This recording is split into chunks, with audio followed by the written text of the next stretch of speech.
Okay, we are back with Chapter 2 of Twilight by Stephanie Meyer. I almost said transcendent. We're on Twilight now. Chapter 2.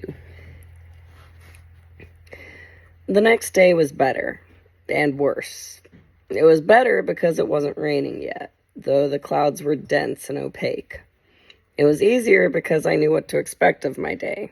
Mike came to sit by me in English and walk me to my next class, with chess club Eric glaring at him all the while. That was flattering. People didn't look at me quite as much as they had yesterday.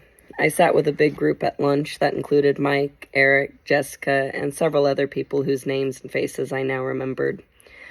I began to feel like I was treading water instead of drowning in it.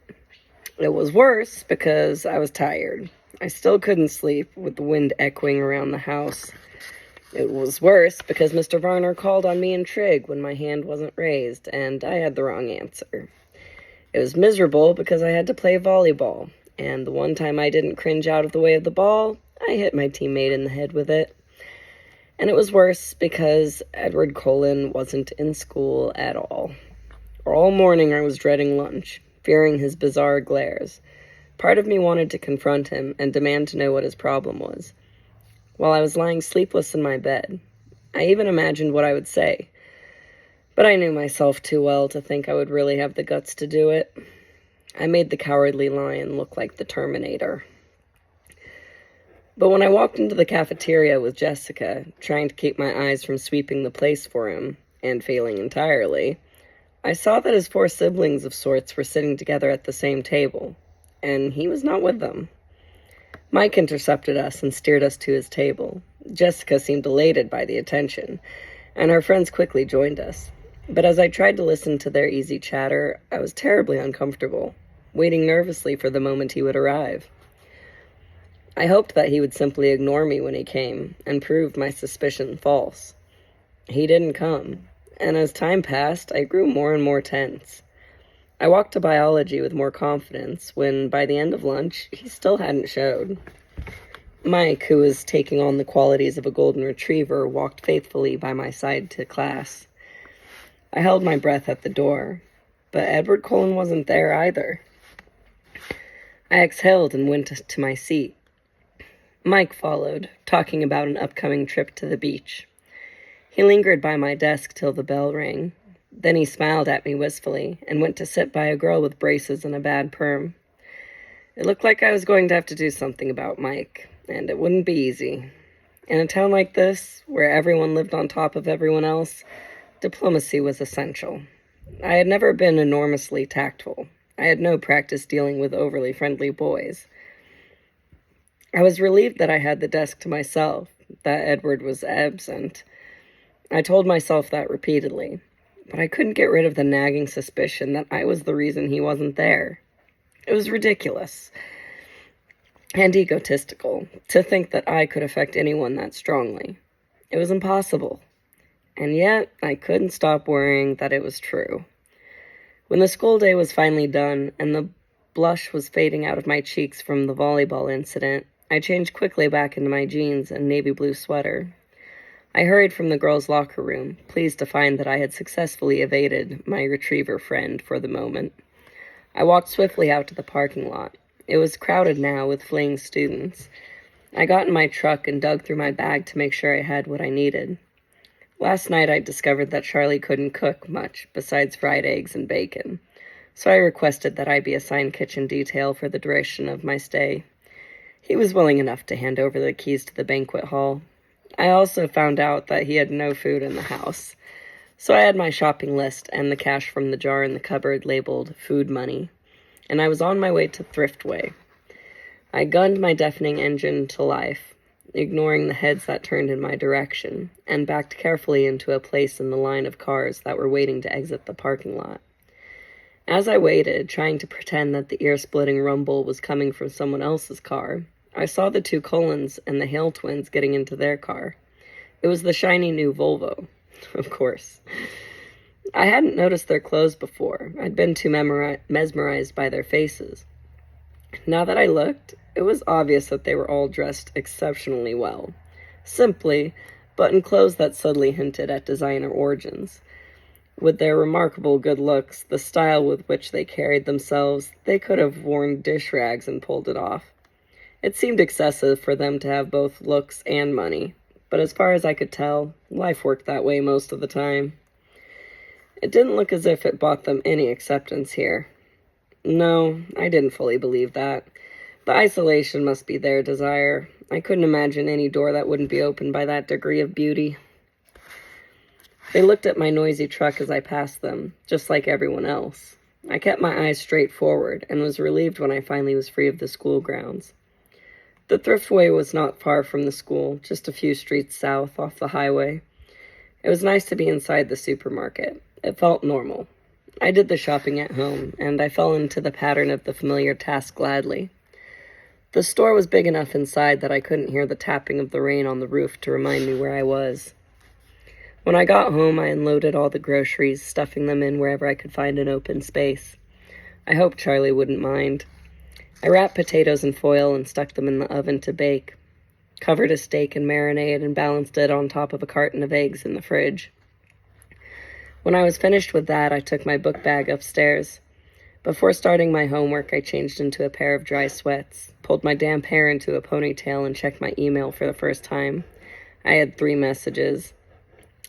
"Bella," my mom wrote, "write me as soon as you get in. Tell me how your flight was. Is it raining? I miss you already. I'm already finished packing for Florida, but I can't find my pink blouse. Do you know where I put it? Phil says hi. Mom." I sighed and went to the next. It was sent 8 hours after the first. "Bella," she wrote, "why haven't you emailed me yet? What are you waiting for? Mom." The last was from this morning. "Isabella, if I haven't heard from you by 5:30 p.m. today, I'm calling Charlie." I checked the clock. I still had an hour, but my mom was well known for jumping the gun. "Mom, calm down. I'm writing right now. Don't do anything rash. Bella." I sent that and began again. "Mom, everything is great. Of course it's raining. I was waiting for something to write about. School isn't bad, just a little repetitive. I met some nice kids who sit by me at lunch. Your blouse is at the dry cleaners. You were supposed to pick it up Friday. Charlie bought me a truck. Can you believe it? I love it. It's old, but really sturdy, which is good, for me. I miss you too. I'll write again soon, but I'm not going to check my email every 5 minutes. Relax, breathe. I love you. Bella." I had decided to read Wuthering Heights, the novel we were currently studying in English, yet again, for the fun of it. And that's what I was doing when Charlie came home. I'd lost track of time, and I hurried downstairs to take the potatoes out and put the steak in to broil. "Bella?" my father called out when he heard me on the stairs. Who else? I thought to myself. "Hey, Dad, welcome home." "Thanks." He hung up his gun belt and stepped out of his boots as I bustled about the kitchen. As far as I was aware, he'd never shot the gun on the job, but he kept it ready. When I came here as a child, he would always remove the bullets as soon as he walked in the door. I guess he considered me old enough now not to shoot myself by accident, and not depressed enough to shoot myself on purpose. "What's for dinner?" he asked warily.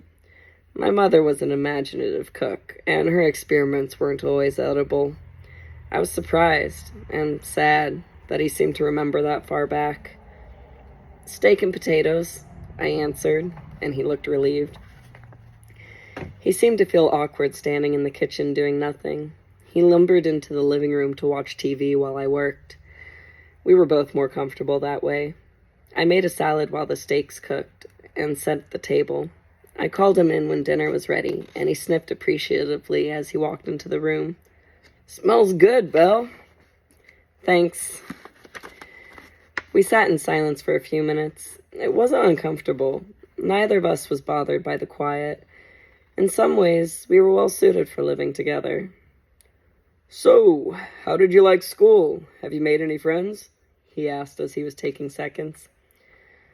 "Well, I have a few classes with a girl named Jessica. I sit with her friends at lunch. And there's this boy, Mike, who's very friendly. Everybody seems pretty nice, with one outstanding exception." "That must be Mike Newton. Nice kid. Nice family." His dad owns the sporting goods store just outside of town. He makes a good living off of all the backpackers who come through here. Do you know the Cullen family? I asked hesitantly. Dr. Cullen's family? Sure. Dr. Cullen's a great man. The kids are a little different. They don't seem to fit in very well at school. Charlie surprised me by looking angry. People in this town, he muttered. Dr. Cullen is a brilliant surgeon who could probably work in any hospital in the world, make 10 times the salary he gets here, he continued, getting louder. We're lucky to have him. Lucky that his wife wanted to live in a small town.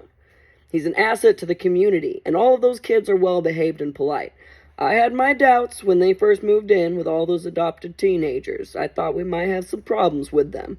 But they're all very mature. I haven't had one speck of trouble from any of them. That's more than I can say for the children of some of the folks who lived in this town for generations.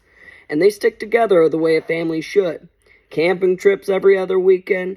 Just because they're newcomers, people have to talk. It was the longest speech I'd ever heard Charlie make. He must feel strongly about whatever people were saying. I backpedaled.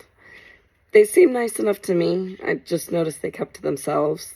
They're all very attractive, I added, trying to be more complimentary. You should see the doctor, Charlie said, laughing. It's a good thing he's happily married. A lot of the nurses at the hospital have a hard time concentrating on their work with him around. We lapsed back into silence as we finished eating. He cleared the table while I started on the dishes. He went back to the TV, and after I finished washing the dishes by hand, no dishwasher, I went upstairs unwillingly to work on my math homework. I could feel a tradition in the making. That night, it was finally quiet. I fell asleep quickly, exhausted. The rest of the week was uneventful. I got used to the routine of my classes. By Friday, I was able to recognize, if not name, almost all the students at school. In gym, the kids on my team learned not to pass me the ball, and to step quickly in front of me if the other team tried to take advantage of my weakness. I happily stayed out of their way. Edward Cullen didn't come back to school. Every day I watched anxiously until the rest of the Cullens entered the cafeteria without him. Then I could relax and join in the lunchtime conversation. Mostly it centered around a trip to the La Push Ocean Park in 2 weeks that Mike was putting together. I was invited, and I had agreed to go, more out of politeness than desire. Beaches should be dry and hot. By Friday, I was perfectly comfortable entering my biology class, no longer worried that Edward would be there. For all I knew, he had dropped out of school. I tried not to think about him, but I couldn't totally suppress the worry that I was responsible for his continued absence, ridiculous as it seemed. My first weekend in Forks passed without incident. Charlie, unused to spending time in the usually empty house, worked most of the weekend. I cleaned the house, got ahead on my homework, and wrote my mom a more bogusly cheerful email. I did drive to the library Saturday, but it was so poorly stocked that I didn't bother to get a card. I would have to make a date to visit Olympia or Seattle soon to find a good bookstore. I wondered idly what kind of gas mileage the truck got, and shuddered at the thought. The rain stayed soft over the weekend, quiet, so I was able to sleep well. People greeted me in the parking lot Monday morning. I didn't know all their names, but I waved back and smiled at everyone. It was colder this morning, but happily not raining. In English, Mike took his accustomed seat by my side. We had a pop quiz on Wuthering Heights. It was straightforward, very easy. All in all, I was feeling a lot more comfortable than I had thought I would feel by this point. More comfortable than I had ever expected to feel here. When we walked out of class, the air was full of swirling bits of white. I could hear people shouting excitedly to each other. The wind bit at my cheeks, my nose. "Wow," Mike said. "It's snowing." I looked at the little cotton fluffs that were building up along the sidewalk and swirling erratically past my face. Ew, snow. There went my good day. He looked surprised. "Don't you like snow?" "No, that means it's too cold for rain, obviously." Besides, I thought it was supposed to come down in flakes, each one unique and all that. These just look like the ends of Q-tips. Haven't you ever seen snow fall before? He asked incredulously. Sure I have. I paused. On TV? Mike laughed, and then a big, squishy ball of dripping snow smacked into the back of his head. We both turned to see where it came from. I had my suspicions about Eric, who was walking away, his back toward us, in the wrong direction for his next class. Mike apparently had the same notion. He bent over and began scraping together a pile of the white mush. I'll see you at lunch, okay? Oh, nope, this is her. I'll see you at lunch, okay? I kept walking as I spoke. Once people start throwing wet stuff, I go inside. He just nodded, his eyes on Eric's retreating figure. Throughout the morning, everyone chattered excitedly about the snow. Apparently, it was the first snowfall of the new year. I kept my mouth shut. Sure, it was drier than rain, until it melted in your socks. I walked alertly to the cafeteria with Jessica after Spanish. Mush balls were flying everywhere. I kept a binder in my hands, ready to use it as a shield if necessary. Jessica thought I was hilarious, but something in my expression kept her from lobbing a snowball at me herself. Mike caught up to us as we walked in the doors, laughing, with ice melting the spikes in his hair. He and Jessica were talking animatedly about the snow fight as we got in line to buy food. I glanced towards that table in the corner out of habit, and then I froze where I stood. There were 5 people at the table. Jessica pulled on my arm. Hello, Bella. What do you want? I looked down. My ears were hot. I had no reason to feel self-conscious, I reminded myself. I hadn't done anything wrong. What's with Bella? Mike asked Jessica. Nothing, I answered. I'll just get a soda today. I caught up to the end of the line. Aren't you hungry? Jessica asked. Actually, I feel a little sick, I said, my eyes still on the floor. I waited for them to get their food, and then followed them to a table, my eyes on my feet. I sipped my soda slowly, my stomach churning. Twice Mike asked, with unnecessary concern, how I was feeling. I told him it was nothing, but I was wondering if I should play it up and escape to the nurse's office for the next hour. Ridiculous. I shouldn't have to run away. I decided to permit myself one glance at the Cullen family's table. If he was glaring at me, I would skip biology, like the coward I was. I kept my head down and glanced up under my lashes. None of them were looking this way. I lifted my head a little. They were laughing. Edward, Jasper, and Emmett all had their hair entirely saturated with melting snow. Alice and Rosalie were leaning away as Emmett shook his dripping hair toward them. They were enjoying the snowy day just like everyone else. Only they looked more like a scene from a movie than the rest of us. But aside from the laughter and playfulness, there was something different, and I couldn't quite pinpoint what that difference was. I examined Edward the most carefully. His skin was less pale, I decided. Flushed from the snowflight, maybe? The circles under his eyes much less noticeable. There was something more. I pondered, staring, trying to isolate the change. Bella, what are you staring at? Jessica intruded, her eyes following my stare.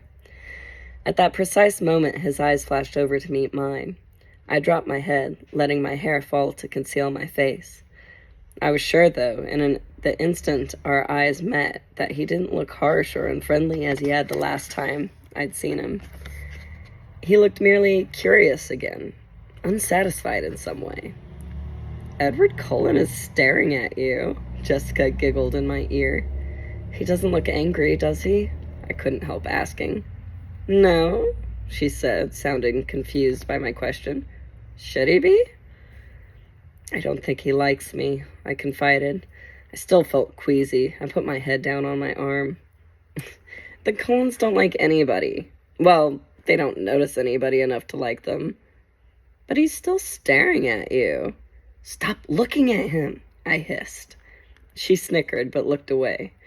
I raised my head enough to make sure that she did, contemplating violence if she resisted. Mike interrupted us then. He was planning an epic battle of the blizzard in the parking lot after school and wanted us to join. Jessica agreed enthusiastically. The way she looked at Mike left little doubt that she would be up for anything he suggested. I kept silent. I would have to hide in the gym until the parking lot cleared. For the rest of the lunch hour, I very carefully kept my eyes at my own table. I decided to honor the bargain I'd made with myself. Since he didn't look angry, I would go to biology. My stomach did frightened little flips at the thought of sitting next to him again. I didn't really want to walk to class with Mike as usual. He seemed to be a popular target for the snowball snipers. But when we went to the door, everyone besides me groaned in unison. It was raining, washing all traces of the snow away in clear, icy ribbons down the side of the walkway. I pulled my hood up, secretly pleased. I would be free to go straight home after gym. Mike kept up a string of complaints on the way to building 4. Once inside the classroom, I saw with relief that my table was still empty. Mr. Banner was walking around the room, distributing one microscope and a box of slides to each table. Class didn't start for a few minutes, and the room buzzed with conversation. I kept my eyes away from the door, doodling idly on the cover of my notebook. I heard very clearly when the chair next to me moved, but my eyes stayed carefully focused on the pattern I was drawing. "Hello," said a quiet, musical voice. I looked up, stunned that he was speaking to me. He was sitting as far away from me as the desk allowed, but his chair was angled toward me. His hair was dripping wet, disheveled. Even so, he looked like he'd just finished shooting a commercial for hair gel. His dazzling face was friendly, open, a slight smile on his flawless lips. But his eyes were careful. "My name is Edward Cullen," he continued. "I didn't have a chance to introduce myself last week. You must be Bella Swan." My mind was spinning with confusion. Had I made up the whole thing? He was perfectly polite now. I had to speak. He was waiting. But I couldn't think of anything conventional to say. "How do you know my name?" I stammered. He laughed a soft, enchanting laugh. "Oh, I think everyone knows your name. The whole town's been waiting for you to arrive." I grimaced. I knew it was something like that. No, I persisted stubbornly. I meant, why did you call me Bella?" He seemed confused. "Do you prefer Isabella?" "No, I like Bella," I said, "but I think Charlie, my dad, must call me Isabella behind my back. That's what everyone here seems to know me as." I tried to explain, feeling like an utter moron. "Oh," he let it drop. I looked away awkwardly. Thankfully, Mr. Banner started class at that moment. I tried to concentrate as he explained the lab we would be doing today. The slides in the box were out of order. Working as lab partners, we had to separate the slides of onion root tip cells into the phases of mitosis they represented and label them accordingly. We weren't supposed to use our books. In 20 minutes, he would be coming around to see who had it right. "Get started," he commanded. "Ladies first, partner?" Edward asked. I looked up to see him smiling a crooked smile, so beautiful that I could only stare at him like an idiot. "Or I could start if you wish." The smile faded. He was obviously wondering if I was mentally competent. "No," I said, flushing. "I'll go ahead." I was showing off, just a little. I'd already done this lab, and I knew what I was looking for. It should be easy. I snapped the first slide into place under the microscope and adjusted it quickly to the 40x objective. I studied the slide briefly. My assessment was confident. "Prophase." "Do you mind if I look?" he asked as I began to remove the slide. His hand caught mine to stop me as he asked. His fingers were ice cold, like he'd been holding them in a snowdrift before class. But that wasn't why I jerked my hand away so quickly. When he touched me, it stung my hand as if an electric current had passed through us. I'm sorry," he muttered, pulling his hand back immediately. However, he continued to reach for the microscope. I watched him, still staggered, as he examined the slide for an even shorter time than I'd had. Prophase, he agreed, writing it neatly in the first space on our worksheet. He swiftly switched out the first slide for the second, and then glanced at it cursorily.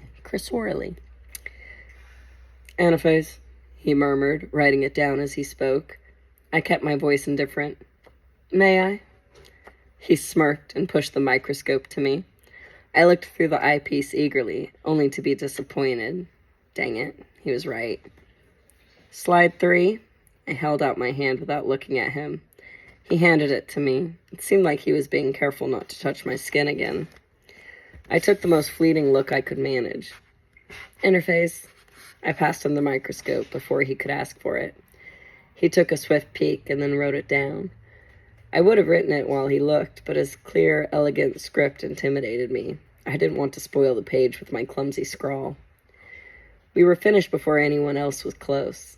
I could see Mike and his partner comparing 2 slides again and again, and another group had their book open under the table, which left me with nothing to do but trying to not look at him, unsuccessfully. I glanced up, and he was staring at me, that same inexplicable look of frustration in his eyes. Suddenly identified the subtle difference in his face. Did you get contacts? I blurted out unthinkingly. He seemed puzzled by my unexpected question. No. Oh, I mumbled. I thought there was something different about your eyes. He shrugged and looked away. In fact, I was sure there was something different. I vividly remembered the flat black color of his eyes the last time he'd glared at me. The color was striking against the background of his pale skin and his auburn hair. Today, his eyes were a completely different color. A strange ochre, darker than butterscotch, but with the same golden tone. I didn't understand how that could be, unless he was lying for some reason about the contacts. Or maybe Forks was making me crazy in the literal sense of the word. I looked down. His hands were clenched into hard fists again. Mr. Banner came to our table then to see why we weren't working. He looked over our shoulders to glance at the completed lab, and then stared more intently to check the answers. So, Edward, didn't you think Isabella should get a chance with the microscope? Mr. Banner asked. Bella, Edward corrected automatically. Actually, she identified 3 of the 5. Mr. Banner looked at me now. His expression was skeptical. Have you done this lab before? He asked. I smiled sheepishly. Not with onion root. Whitefish blastula? Yeah. Mr. Banner nodded. Were you in an advanced placement program in Phoenix? Yes. Well, he said after a moment, I guess it's good you 2 are lab partners. He mumbled something else as he walked away. After he left, I began doodling on my notebook again.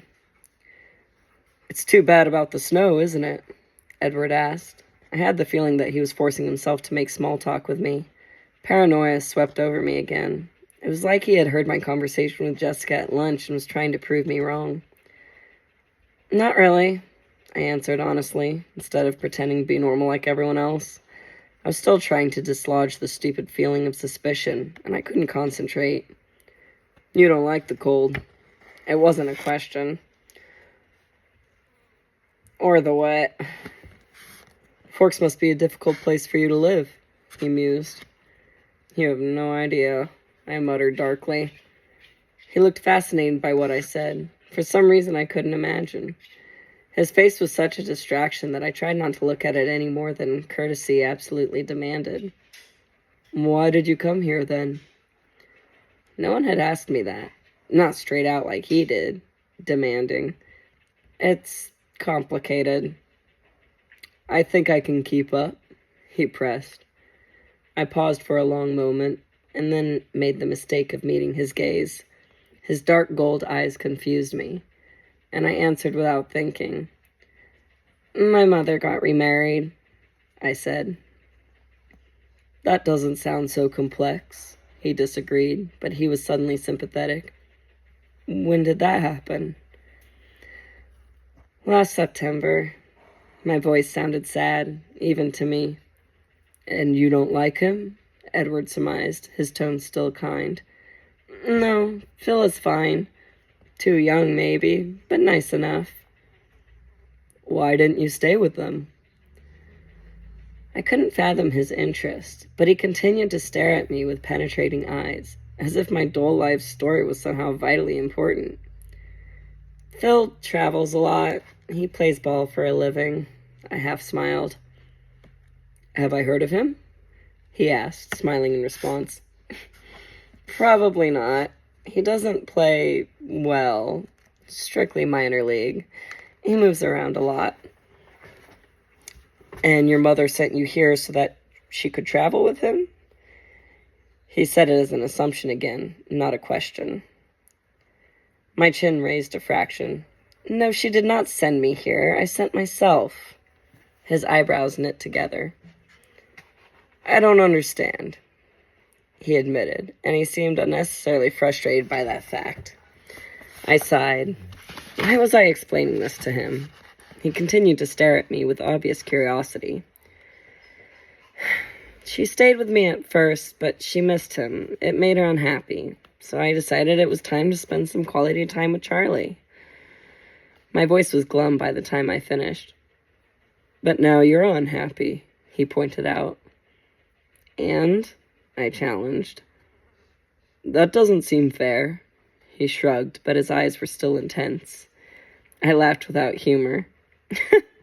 Hasn't anyone ever told you life isn't fair? I believe I have heard that somewhere before, he agreed dryly. So that's all, I insisted, wondering why he was still staring at me that way. His gaze became appraising. You put on a good show, he said slowly. But I'd be willing to bet that you're suffering more than you let anyone see. I grimaced at him, resisting the impulse to stick out my tongue like a 5-year-old, and looked away.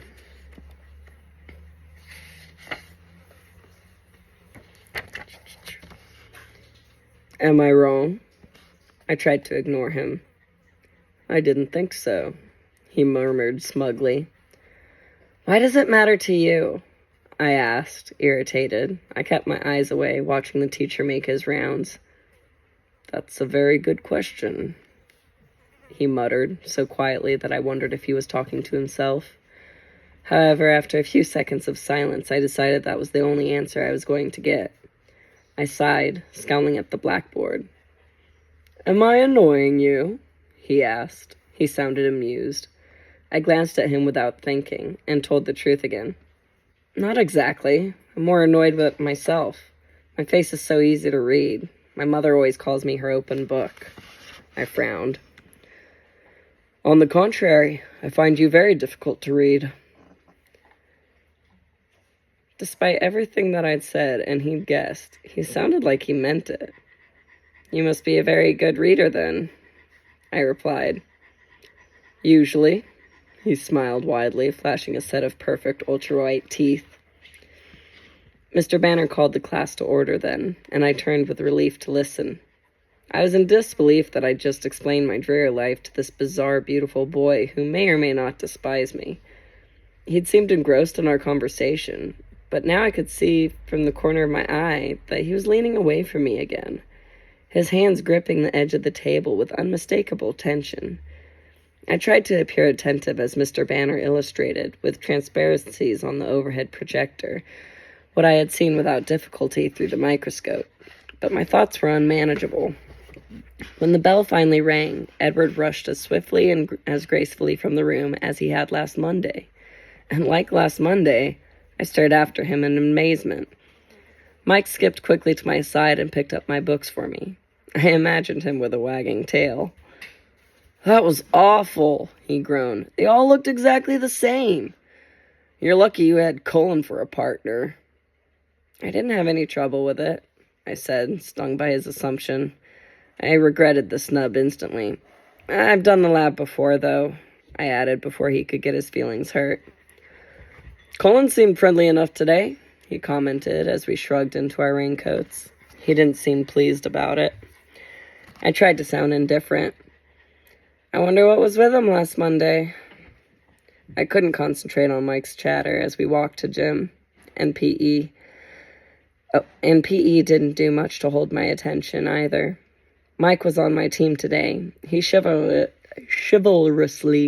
covered my position as well as his own, so my wool gathering was only interrupted when it was my turn to serve. My team ducked warily out of the way every time I was up. The rain was just a mist as I walked to the parking lot, but I was happier when I was in the dry cab. I got the heater running, for once not caring about the mind-numbing roar of the engine. I unzipped my jacket, put the hood down, and fluffed my damp hair out so the heater could dry it on the way home. I looked around me to make sure it was clear. That's when I noticed the still white figure. Edward Cullen was leaning against the front door of the Volvo, 3 cars down from me, and staring intently in my direction. I swiftly looked away and threw the truck into reverse, almost hitting a rusty Toyota Corolla in my haste. Lucky for the Toyota, I stomped on the brake in time. It was just the sort of car that my truck would have made scrap metal of. I took a deep breath, still looking out the other side of my car, and cautiously pulled out again, with greater success. I stared straight ahead as I passed the Volvo, but from a peripheral peek, I could swear I saw him laughing. And that was the end of Chapter 2 of Twilight by Stephanie Meyer. And I'll probably actually have to get ready for work now. So, we will go on to Chapter 3 another day. So fare thee well. Thank you for joining for Chapter 2 of Twilight. Peace.